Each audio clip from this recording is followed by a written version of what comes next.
How long have you been working on building this and putting it all together? All the buildings and structures that you just walked through, the build it started in about July of 2006 and was complete in December of 2006. Okay. Since then, the hard work really started. Building the buildings is easy, as long as you have the people who can do it. It's evangelizing the campus and getting the activities on the campus so it's not a ghost town. Right. That's the difficult part, and getting faculty involved and getting people involved.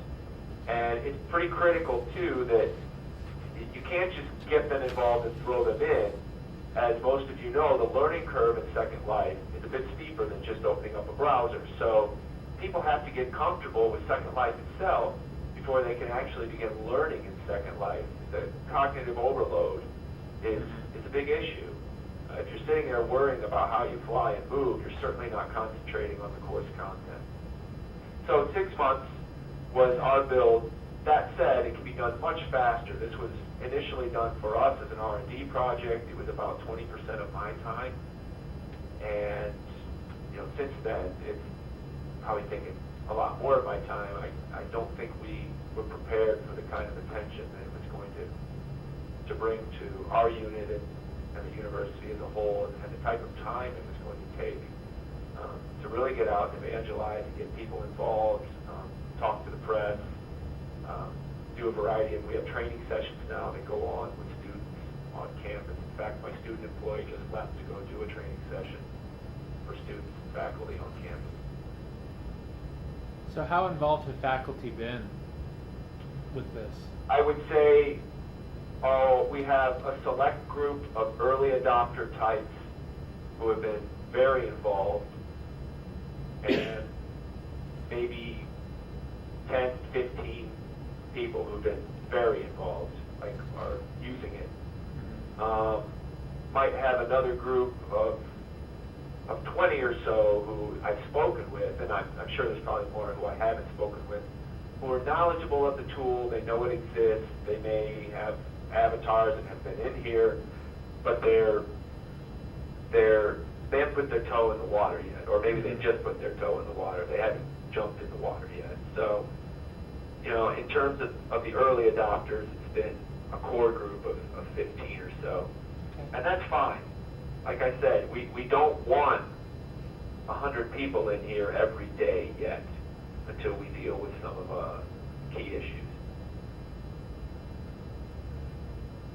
I guess I just have one more question. What do you do with people who aren't 18 years old yet? Because we have a lot of younger, high school students who take college classes. Is there any way to get them in here at all, or? We've done outreach using the Teen Grid. We're one of the few universities who's been able to get access to the Teen Grid. That is one option. You'll have to jump through hoops with Linden Labs for them to allow key faculty members into the Teen Grid for activities. Honestly, if you can't promote it in the main as being in the main grid if you have people under 18 involved, it is in violation of the user agreement. Right. That said, I don't know if avatars are flying in here who are 17 years old and checking out the campus, and it's not, some type of university-sanctioned event. So be it. I'm not going to stop them or kick them out, unless they come up to me and say to my face, "Hey, guess what? I'm 16 years old and I love it here." I kind of am bound then by the user agreement, right, to follow policy, but we're not certainly actively telling people in any of our promotions, "Hey, if you're 16, please don't ever visit our campus." No. So do you have an island do you have a teen island? We do. We have, I believe, 2 or 3 on the Teen Grid, and we, through our College of Education and College of Engineering, they received, I think it was an NSF grant. They gave them some money to develop in the Teen Grid to do outreach to local area middle schools. Okay. So they used the teen grid for that, and then they would go out to the local area middle schools and use games and simulations on the teen grid to get those students involved. But that, again, we had to jump through hoops for that.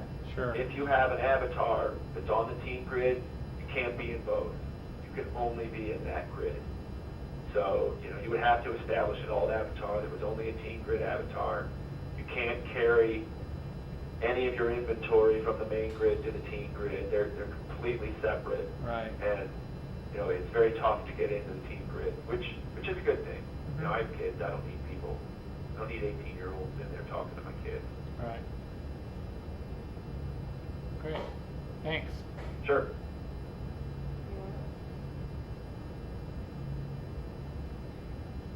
Christopher, as part of the marketing effort of the college, I noticed in a note card that you were interested in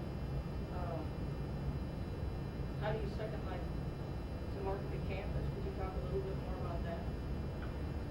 Certainly. I mentioned a little bit about in the design trying to capture some of the essence of your university, and we definitely did that. That big building, the student building that we walked into, that I would be my avatar is looking at right now, and it's directly behind some of you. Kit, you're looking right at it. That is, it's based on our oldest building, which is called Cutler Hall. It was built in about 1820.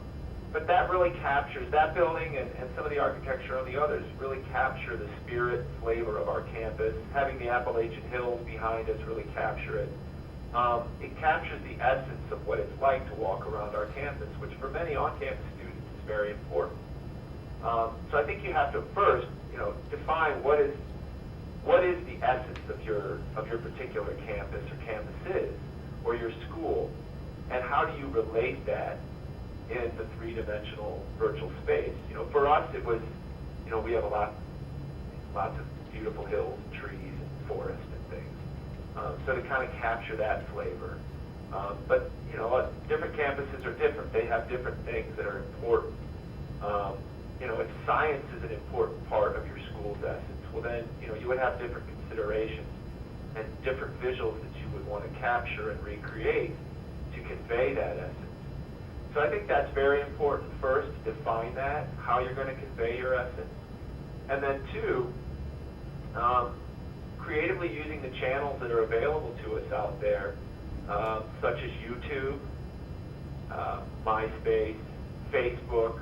We have a Facebook group for people involved at Ohio University and Second Life. YouTube, our YouTube video has seen upwards of, I think it's up at like 50,000 hits now. So creatively using those, definitely creating, I would say one of the things you have to do is in your 3D campus is both for marketing outward, out of your university to the world, but also for marketing in to people in the university and helping evangelize and get people involved, is create the machinima video. And machinima is just capturing video from the screen and then editing it together into some type of story. And that's critical, because it's done wonders for us in obviously drawing the attention of people all over the world to our university, but also helped us evangelize and get people interested in becoming involved from within the university itself.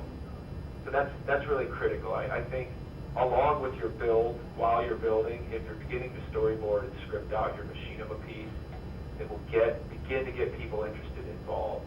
That should be one of your first steps.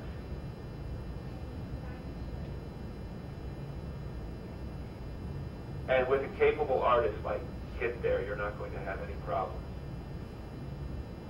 She does phenomenal work. Thank you. You're quite welcome. Well, Christopher, I want to thank you for giving us this tour. You must have a busy schedule. It's gotten much busier. I'll tell you that. Well, you responded quickly to my request, and I really want to thank you. I know that everyone was looking forward to this tour. You have a beautiful campus. You've done a great job putting it together. Well, thank you so much, and good luck with yours. And by all means, feel free to shoot me questions as you have them. I'm happy to answer them. Thank you. Thank you. Have a great weekend.